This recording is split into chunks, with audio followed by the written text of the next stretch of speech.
அடே குருதேவரா, வாங்க வாங்க வாங்க. வாடா, நீ வந்து உட்கார்ந்து வாசி.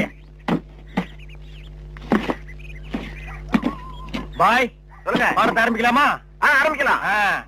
எங்க பாடுங்க.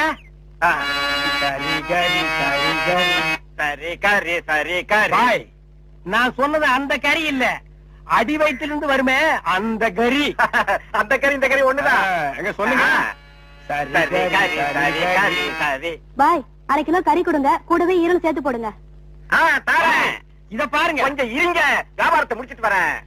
ஏண்டா, இந்த ஆளு இன்னைக்கு பூரா இந்த ஒரே ஆட்டை வச்சு வித்துக்கிட்டு இருப்பான், அது வரைக்கும் நான் காத்துட்டு இருக்கணுமா? நல்லா இருக்குடா. இப்பதான் ஒருத்தி வந்து 1/2 கிலோ கறி கொடுங்க பாயின்னு கேட்டிருக்கா. அடுத்த வந்து கால் கறி கேட்பான், அதுக்கு அடுத்தவன் கிட்னி கேட்பான், அதுக்கு அடுத்தவன் மூளை இருக்கான்னு கேட்பான். இவங்களுக்கெல்லாம் சங்கீதம் கத்து கொடுத்தா ஏமூல போயிடும். நல்லா இருக்குடா இன்னைக்கு சங்கீதத்தோட நிலைமை. கொஞ்சம் அட்ஜஸ்ட் பண்ணிக்கங்க. கடன் வாங்கிட்டு இருக்கோம்ல,